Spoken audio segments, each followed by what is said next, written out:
Some breaking news right now. Disgraced financier Jeffrey Epstein has taken his own life while he was behind bars here in New York City. Epstein was facing trafficking charges.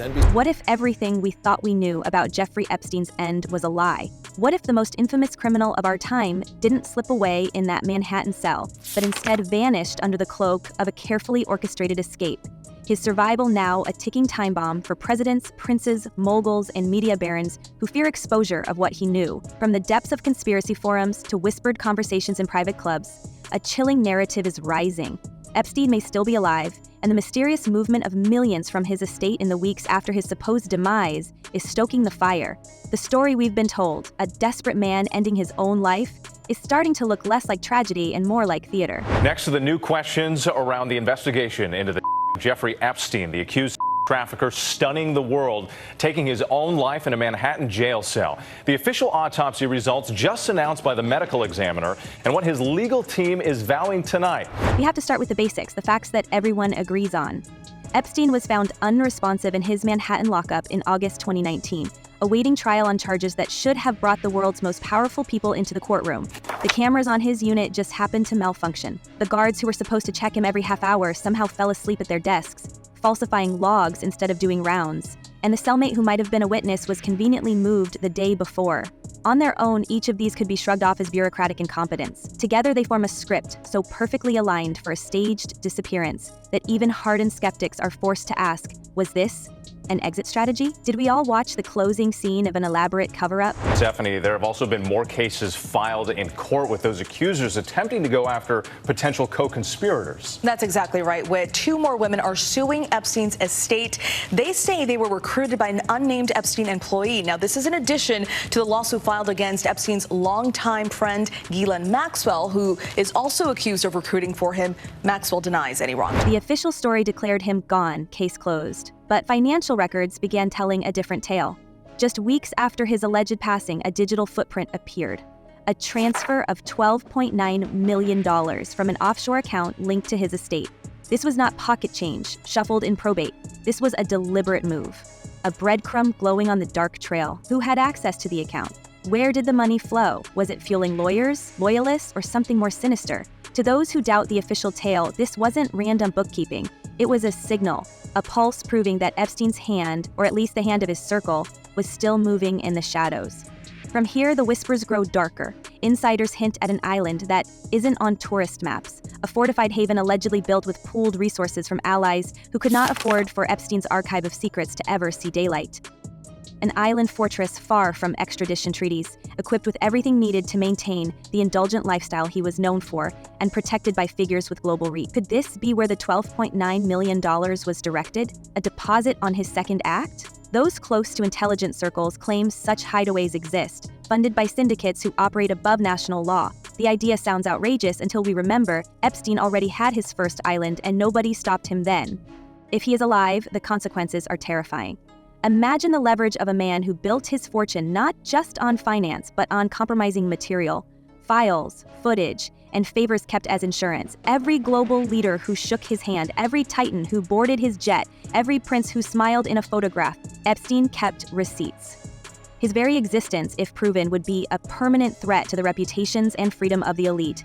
No wonder some believe entire governments would move mountains to keep him hidden, yet alive, so he could never decide to start talking. Or he was involved in. And that should all be something that the Treasury Department, the FBI can get access to, because in the meantime, what we're left with is Ghislaine Maxwell effectively downplaying this whole thing. Yeah, he was a he hid it from everybody. Nobody else was involved. There's no proof of anything else. There's no blackmail. There's no foreign intelligence tie. The tragedy deepens when we turn to Virginia Giuffre. She was among the most vocal of Epstein's survivors, a woman who dared to stand in front of cameras and point her finger not only at Epstein and Ghislaine Maxwell, but at men of royal blood.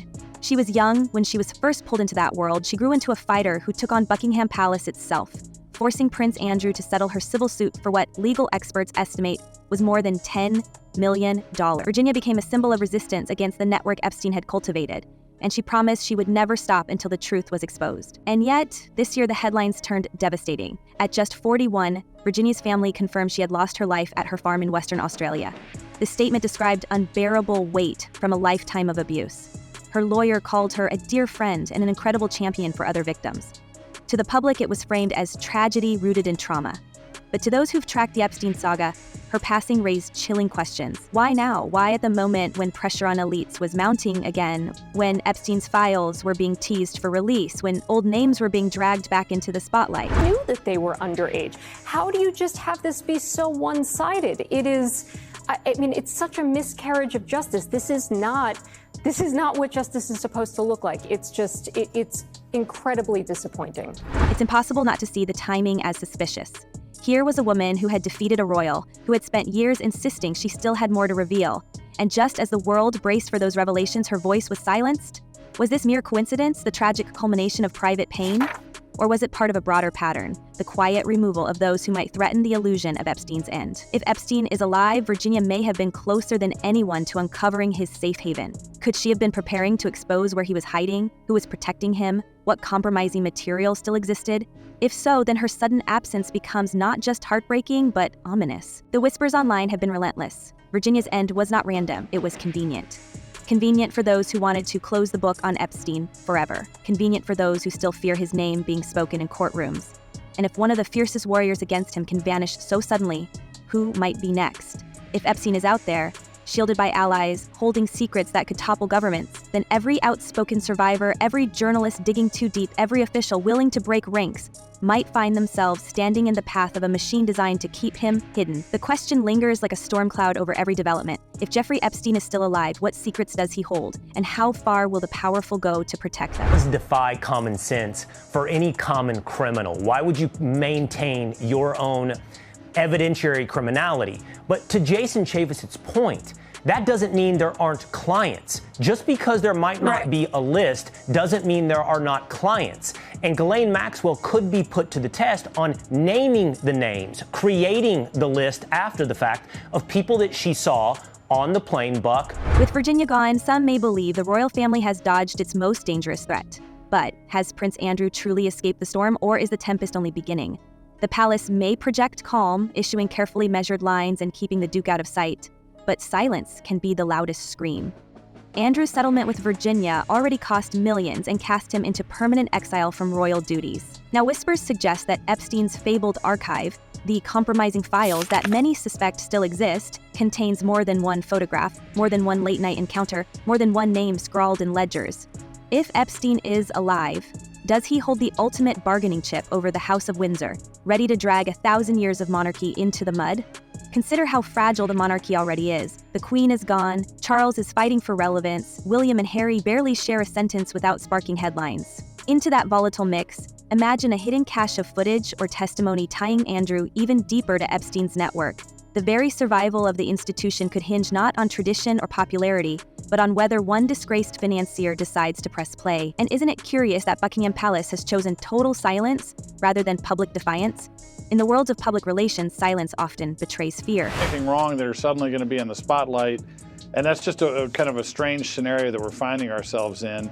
As to why they released it, I mean, look, the grand jury materials, I think, were kind of properly protected by a judge who said, no, it's not enough just that the world's really excited and wants to know kind of scurrilous details about Epstein and Maxwell. The judge, I think, properly respected the statutory protections we have for the missing millions push this narrative further into darkness. Authorities insist Epstein's story ended in 2019, that his crimes were buried with him. Yet the digital trail tells us otherwise, that $12.9 million didn't evaporate, it moved. And in financial circles, money always has a destination. Rumors now swirl around a secluded Caribbean island, a place that satellite images show has seen a sudden surge of construction and supply shipments in the years after Epstein's supposed passing. Locals whisper about luxury yachts anchoring just out of sight, private flights that arrive at night, guards posted on beaches that once welcomed tourists. Could this be the new hub of his empire, rebuilt stronger, wealthier, and more untouchable than ever?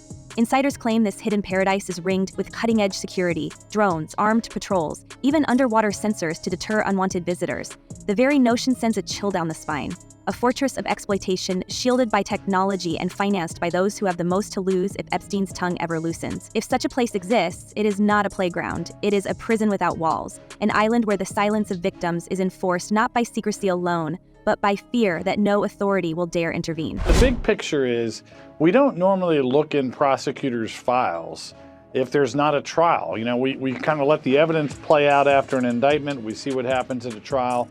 Here we've got this kind of bizarro world, I think maybe fueled by special counsels where they write reports, where everyone feels like we're entitled because we care so much about Jeffrey Epstein to look at all the evidence and find out if there's other names. Well, and the timing of these developments cannot be ignored. Every time pressure builds on powerful figures linked to Epstein, politicians, billionaires, royals, theories of a second island, a second act, flare up again. Some say this is coincidence. Others call it proof that his network is still alive, functioning, perhaps even expanding under his remote direction. If the $12.9 million was just the first installment, what else has been funneled offshore? Hundreds of millions once flowed through his accounts. Are we to believe it all vanished into thin air? Meanwhile, Ghislaine Maxwell, his longtime confidant, sits in a prison camp in Texas. Once convicted, she vowed to appeal, but now her name surfaces in congressional debates with lawmakers demanding her testimony, hinting at immunity deals, even speculating about her willingness to expose names if it meant her freedom. If Maxwell speaks, she could reveal whether Epstein is truly gone or if he is still pulling strings. But what incentive does she have to stay silent? And who might step in to ensure that she does? Interview is and never was part of the Epstein files. She was sentenced in 2025. This was an interview by Trump's lawyer to protect Trump from the fallout about the Epstein files. What this really is nothing but a sketchy PR stunt by the Department of Justice. And we have seen this movie before. The Maxwell interview is to the Epstein files what the Barr letter was to the Mueller investigation. Virginia's passing was devastating enough, but what chills us most are the messages she left behind. In the days before her life ended, she posted cryptic notes on social media, reflections about having only days left after a crash with a school bus, dark hints that read less like casual comments and more like warnings from someone who knew her. Time was running out. To those who followed her closely, the words felt like an encrypted signal, as if she were trying to document the pressure building around her without being able to say it outright. Some observers believe these posts were not just the cries of a woman under strain, but a deliberate attempt to leave behind testimony that couldn't be erased.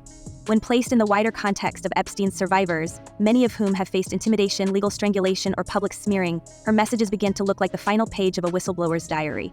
They are fragments of a voice cut short, fragments that now carry weight far beyond her own story. She actually says she never saw anyone with underage women. They go through a list of names, they go through a list of people that Epstein, would socialize with. She never saw anybody with underage women. She claims she recruited these masseuses because Jeffrey Epstein liked massages, and sometimes multiple massages a day, but she never thought there was anything inappropriate about that. She never thought any of these women could be girls underage. Patterns of suppression echo throughout Epstein's orbit. Associates once rumored to be ready to testify have withdrawn suddenly. Journalists have described facing legal threats when pressing too close to financial documents. Even former insiders who hinted at speaking have retreated into silence, citing security concerns. Against this backdrop, Virginia's cryptic farewell posts stand out as a possible act of defiance, an attempt to speak, even when she knew her words might be buried alongside her. It's worth noting that her choice of words sparked immediate alarm in survivor communities online. Networks of advocates who had stood beside her began trading theories that she had been pushed into despair by something more than trauma, that she had been made into a warning. The timing, the wording, and the suddenness all contributed to a chilling effect, sending a message to others who might have been ready to step forward with names or details. Keep quiet, or you may face the same fate. Clear in her testimony that there is an effort to clear Trump specifically. A lot of the questions are specifically about Trump. A lot of the answers very complimentary, even in particular sections to him. But you just made the point to me that she's actually doing even more. This psychological twist, the transformation of a woman's life into a cautionary tale, serves a calculated purpose. If survivors believe the cost of speaking is not just public humiliation, but elimination, the silence becomes self-enforcing. Those with the most dangerous secrets no longer need to discredit voices. Fear does the work for them. Virginia's posts, when viewed in this light, become more than personal. They become part of a strategy to maintain control of the narrative long after Epstein's supposed disappearance. Seen this way, Virginia's story is no longer just about her confrontation with Epstein and Prince Andrew. It is about the cost of truth itself, about how cryptic online notes can become the final safe outlet for someone who knows the walls are closing in. Whether or not we accept the theories of orchestration, her last words online remind us of one brutal fact. Those who threaten the powerful rarely get to leave the stage on their own terms. And that reality hangs over every survivor still deciding whether to speak. Her, doesn't it? She probably wants to get out early. So I think that we have more digging to do. I think the DOJ transparency effort here is the right thing. But the reason it's on a Friday, Will, is I think there are no smoking guns. There's other places we have to look. Well, Buck, you appropriately... The danger isn't confined to royal palaces or Caribbean shores. In Washington, the saga is now political dynamite. The Trump administration promised transparency, only to fumble and stall, angering even its own base. Pam Bondi, the Attorney General, once teased that a client list was sitting on my desk, only to walk it back.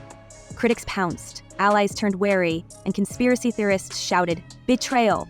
If Epstein is alive, he is not just a ghost haunting elites. He is a crack running through the foundation of trust in government itself. Think about the stakes. If Epstein truly walked out of that Manhattan jail cell alive, then we are looking at a coordinated operation that involved insiders at the highest levels. Guards asleep, cameras off, files sealed. Such a perfect storm doesn't brew by chance. That means networks of protection remain active today. Networks powerful enough to move millions without a trace, to suppress survivors, to silence witnesses. Networks powerful enough to recreate an island empire right under our noses. And so we return to the most unsettling question. What happens if Epstein reemerges? Imagine the shockwave. Court cases would reopen, royal family secrets would spill, political dynasties could collapse overnight. Billionaires who once glided above scandal could tumble in disgrace. For decades, Epstein was a shadow player, a man whose Rolodex was worth more than gold. If he is alive, that Rolodex is now a weapon, a doomsday file waiting to be unleashed. The truth is simple and devastating. Epstein's survival isn't just a rumor, it's a threat to governments, to dynasties, to every illusion of untouchable power we've been fed. Every unexplained money transfer, every whisper of a new island, every silenced voice like Virginia's piles onto the same terrifying possibility. He never left. And if he never left, then the world's most powerful people are living every day with the nightmare that one man could destroy them all with a single revelation. So we ask you, how much longer can they keep this truth buried? And worse, what happens if Epstein decides to come back, stepping out of the shadows with files that could shatter everything? Stay vigilant, stay curious, and tell us what you think. Is he gone forever, or is he waiting for the perfect moment to reappear? Drop your thoughts below, and until next time, watch the shadows, because that's where the real story lives.